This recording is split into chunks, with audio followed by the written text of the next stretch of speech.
My wife and best friend had an affair in my company, used business funds for hotel stays, then tried to paint me as the bad guy. I met Tom during our college days at a tech startup event. We instantly clicked over our shared passion for innovative technology solutions. After graduation, we both took corporate jobs but kept dreaming about starting our own company. We spent countless weekends brainstorming ideas and planning our future venture. 5 years ago, we finally took the plunge.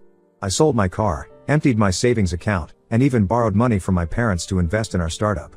Tom also put in his savings, though it was less than what I contributed since he had some family obligations. We didn't care about the uneven investment because we trusted each other completely. The first 2 years were incredibly challenging. We worked from my garage, took no salary, and lived on ramen noodles. But we believed in our product, a specialized software solution for small businesses. Tom handled sales and marketing while I managed the technical development. Slowly, we started gaining clients and built a solid reputation in the industry. I met Jenny at a client's office where she worked as an HR manager. We dated for a year before getting married. Tom was my best man and gave a touching speech about our friendship and how happy he was to welcome Jenny into our family. When our company grew enough to need an HR department 3 years ago, Jenny was the obvious choice to lead it. She had the experience and understood our company culture.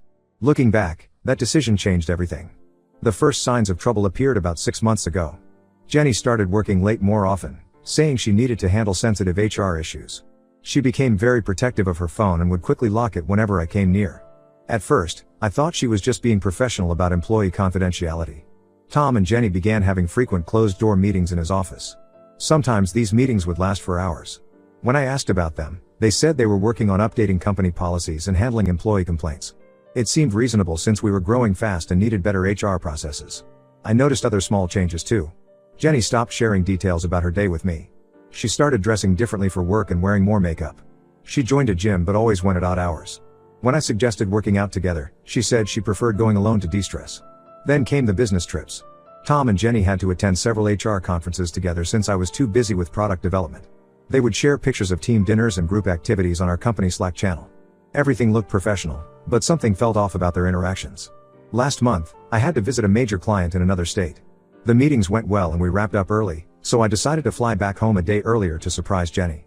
I reached the office around 7 p.m., expecting to find her working late as usual. The main office was empty but I noticed light coming from under Tom's office door. I heard muffled laughter as I approached. Not wanting to interrupt if they were in a meeting, I knocked softly. There was sudden movement and whispered voices. After what seemed like minutes, Tom opened the door looking flushed. Jenny was sitting at his desk, her hair messy and lipstick smudged. The room smelled of perfume and the blinds were drawn. My world shattered in that moment. The two people I trusted most had betrayed me in the worst possible way. When confronted, they didn't even try hard to deny it. Jenny said she had developed feelings for Tom over the past year. She claimed I was emotionally unavailable, always focused on work and coding. According to her, Tom really saw her and appreciated her. Tom tried to apologize but also suggested I had pushed them together by neglecting Jenny. He had the nerve to say they hadn't planned for this to happen. It just evolved naturally during all their time working closely together. He even suggested we could work past this and keep running the company as before. I asked Jenny to move out that night. She went to stay with a friend and is now demanding alimony even though we've only been married 4 years. She's also threatening to sue the company for creating a hostile work environment if we try to fire her. She claims she's the victim of workplace retaliation. Tom is playing hardball with the business too. He refuses to sell his share or buy me out at market value. He knows I invested more money initially but legally we're equal partners. He's been telling employees and clients that I'm letting personal issues cloud my professional judgment. Most of our 50+ employees are shocked by what happened. Many have worked with us since the garage days and feel personally betrayed. Some have told me privately they'll quit if Jenny continues as HR manager. But others think we should all be adults about it and keep personal issues separate from work. The company culture I worked so hard to build is falling apart. Every management meeting is tense and awkward. Employees have started taking sides, forming gossip groups, and productivity is dropping. Meanwhile, Tom acts like nothing happened and Jenny keeps trying to have civil conversations about making this work. I've consulted 3 lawyers so far. They all say untangling the business side will be complex and expensive since we didn't have proper agreements in place. We were best friends starting a company, we never imagined needing protection from each other. My parents are furious and want me to fight them both legally. My brother offered to loan me money for legal fees. But I worry a messy court battle could destroy everything we built. Several key employees have already updated their LinkedIn profiles, probably preparing to jump ship. I feel trapped and betrayed. The company I built from scratch has become a prison where I have to face my wife's and best friend's betrayal every day. I'm sleeping badly, losing weight, and struggling to focus on work. but I refused to let them push me out of my own company. Update 1, 2 weeks later. The last 2 weeks have been absolute hell. Jenny finally moved all her stuff out of our house last weekend. I stayed at my brother's place during the move because I couldn't bear to watch her pack up our life together. My brother supervised the whole thing to make sure she only took what belonged to her. While helping clean up afterward, my brother found a stack of receipts hidden in a shoe box at the back of our closet. There were hotel bills, restaurant receipts, and spa charges dating back over 8 months. Some were from hotels just 15 minutes from our house. They had been meeting for secret dates right under my nose all this time. What made me sick was realizing these expenses were charged to the company account. They coded everything as client meetings or team building events. There were even receipts from that HR conference 6 months ago. They had booked connecting rooms while telling me they were in separate rooms on different floors to save money. I confronted Tom about the receipts the next day at work. He tried to deny it at first, but finally admitted their affair started during a company off-site retreat last year. I had missed that retreat because my father was in the hospital. Apparently, they had been flirting for months before that, but used the retreat as an opportunity to take things further. The more I learn, the more their past behavior makes sense. All those times Jenny complained about having a headache when I wanted to be intimate, all the work emergencies that made her miss family events, all the late-night policy meetings with Tom, they were laughing at my stupidity behind my back. Jenny is still coming to work every day like nothing happened. She dresses professionally, handles HR matters efficiently, and maintains a calm demeanor. But she's been having private meetings with female employees, especially the newer ones. Through office gossip, I learned she's telling everyone her side of the story. According to her version, I was an emotionally distant workaholic who neglected her needs. She claims she tried to communicate with me, but I was always too busy with code. She portrays Tom as someone who listened and supported her through her emotional isolation. Some people are actually buying this narrative. The real shock came when Lisa, one of our project managers, quit yesterday. She's been with us since the early days and was one of our most valuable employees.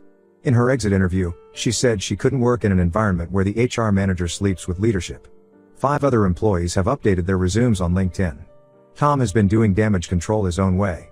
He called 3 of our major investors last week, painting me as unstable and vindictive. He suggested my emotional state might harm the company and that they should consider backing him as sole CEO. 2 investors called me expressing concerns about the company's stability. After the 3rd investor call, I finally snapped. I called an all-hands meeting and told everyone the truth. I showed them the timeline of receipts proving Tom and Jenny's deception. I explained how they used company money to fund their affair. I laid out how they're now trying to push me out of my own company. The reaction was mixed. Most employees were disgusted by Tom and Jenny's behavior, especially the misuse of company funds. But a small group, mainly Tom's sales team, defended them. They argued that workplace romances are common and suggested I was being vindictive. One sales guy even said I should be man enough to handle it. The stress is really getting to me. I've lost 12 pounds in 2 weeks. I wake up at 3 a.m. every night with anxiety attacks. My brother wants me to see a doctor, but I can't show any weakness right now. Tom would use that against me with the investors. I've stopped attending management meetings with Tom. Everything goes through email now, which I copy to my lawyer. We only speak when absolutely necessary for client issues.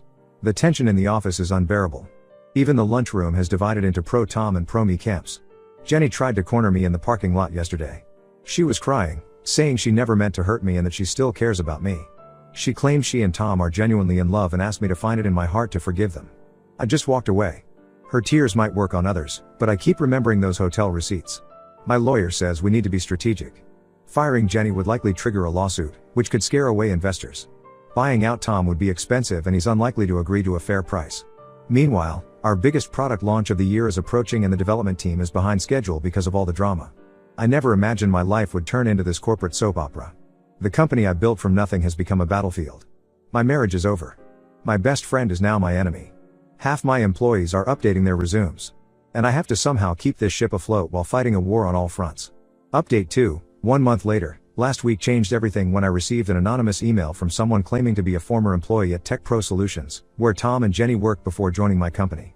The email said this wasn't the first time they'd done this, they had an affair at Tech Pro too, which ended with Jenny leaving her then husband Mark. I spent several days investigating this lead. Through LinkedIn, I found and reached out to some former Tech Pro employees. Most ignored me, but one agreed to talk. Sarah, their former office manager, filled me in on the whole story. Jenny was married to her college sweetheart Mark and had been at Tech Pro for 3 years when Tom joined as sales director. According to Sarah, Tom and Jenny started getting close during company events. They had the same pattern: late night meetings, business trips together, hushed conversations that stopped when others entered the room. Mark apparently had no idea. He would drop off lunch for Jenny at work, bring her coffee in the mornings, and attend all company events to support her. Everyone at Tech Pro felt horrible for him. He was completely devoted to Jenny while she was sneaking around with Tom. The affair came out when Mark surprised Jenny at work for their anniversary and found her with Tom in the conference room. The fallout was huge. Jenny filed for divorce the next week and moved in with Tom. But 3 months later, Tom broke things off once office gossip got too intense. He claimed it was damaging his professional reputation. This explains why they both suddenly left Tech Pro around the same time. Jenny was heartbroken and humiliated. Tom started looking for new opportunities, which is when he reconnected with me. When Jenny showed up later for the HR position at our company, Tom had assured me hiring her wouldn't be awkward since they barely knew each other from Tech Pro. When I confronted Jenny with this information, she broke down completely. Through tears, she admitted everything. She said after her divorce, she went through a deep depression. When Tom reached out 2 years later saying he'd made a mistake and still had feelings for her, she believed him. He pursued her after she joined our company, promising things would be different this time. I took all this information to our board of directors, including evidence of their pattern of workplace misconduct. The board was deeply concerned about potential liability issues. What if Jenny's ex-husband went public with the story? What if other employees sued for hostile work environment? Our company's reputation could be ruined. The board called an emergency meeting last Friday. Tom tried to do damage control by announcing that he and Jenny were in love and planning to get married. He claimed they wanted to handle things professionally this time and build a life together. The board wasn't impressed, especially after learning about their history of workplace affairs. The board suggested either Tom or I should step down to protect the company. They're concerned about the impact on employee morale, client relationships, and our upcoming funding round. We're currently negotiating terms, but Tom is demanding a much larger payout than his shares are worth. Meanwhile, 3 more employees quit this week. Our productivity has tanked. The development team is missing deadlines because they're distracted by all the drama. Client calls keep getting rescheduled because no one wants to work with Tom's team anymore. Jenny has stopped coming to the office, claiming she's working remotely due to a hostile environment. She's hired a lawyer who's threatening to sue for emotional distress and workplace harassment. The lawyer sent a letter claiming I'm retaliating against her for falling in love with Tom. I've had several sleepless nights thinking about how I missed all the signs. Tom and Jenny played me perfectly. They used my trust and friendship to hide their affair, just like they did to Jenny's ex-husband at Tech Pro. I was so focused on building the company that I didn't see what was happening right in front of me. The hardest part is facing my employees every day.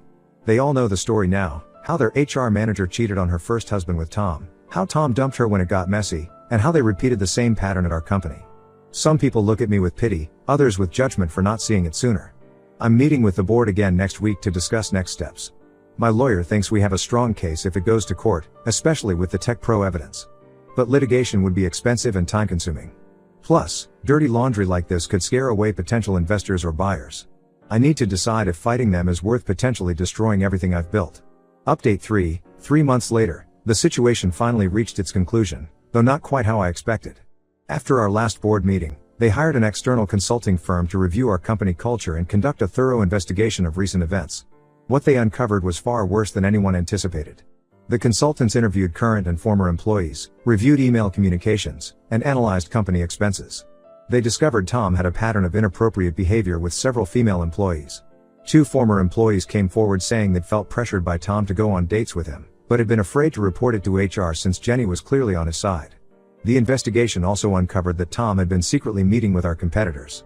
Email records showed he'd been sharing proprietary information while trying to secure a position for himself and Jenny at a rival company. He was essentially trying to force me out while setting up his own exit strategy. When presented with this evidence, the board immediately asked Tom to resign. He tried to fight it, threatening to sue for wrongful termination. But when the board mentioned a potential criminal investigation into his misuse of company funds and sharing of trade secrets, he quickly changed his tune. After 2 weeks of negotiations, Tom agreed to sell his stake in the company. The final settlement was much lower than what he'd initially demanded, given the evidence against him. Jenny quit the next day without any formal announcement. I heard through office gossip that they moved to Seattle together, where Tom apparently had another job lined up. The aftermath has been challenging but necessary. We've completely restructured our management team and brought in a new HR director with extensive experience in corporate ethics. We implemented strict policies about workplace relationships and created better reporting systems for employee concerns. Most of Tom's sales team left with him, but honestly, that's been a blessing in disguise. The new people we've hired are more focused on building long-term client relationships rather than just closing quick deals like Tom's team did. Our revenue took a hit initially but has been steadily recovering. The hardest part was rebuilding trust with our employees. I've made a point of being more transparent about company decisions and encouraging open communication. We have regular town halls now where everyone can voice their concerns without fear of retaliation. On a personal level, I'm still processing everything. My divorce from Jenny was finalized last month. I kept our house and she didn't contest it, probably because she's living with Tom now. Some mutual friends told me they've already started planning their wedding, which honestly just makes me pity their next victims. Looking back, I can see how naive I was to trust them both so completely.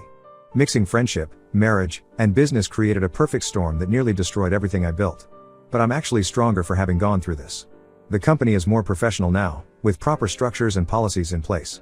I recently heard that Jenny's ex-husband Mark is now happily remarried with twins on the way. Somehow that news gave me hope.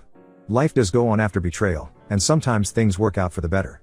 I'm focused on growing the company and learning from this experience rather than letting it embitter me. The company is doing well enough now that we're planning to expand into new markets next year. I've learned some hard lessons about keeping professional boundaries and not letting personal relationships cloud business judgment. While I wouldn't wish this experience on anyone, I'm grateful for the wisdom it's given me.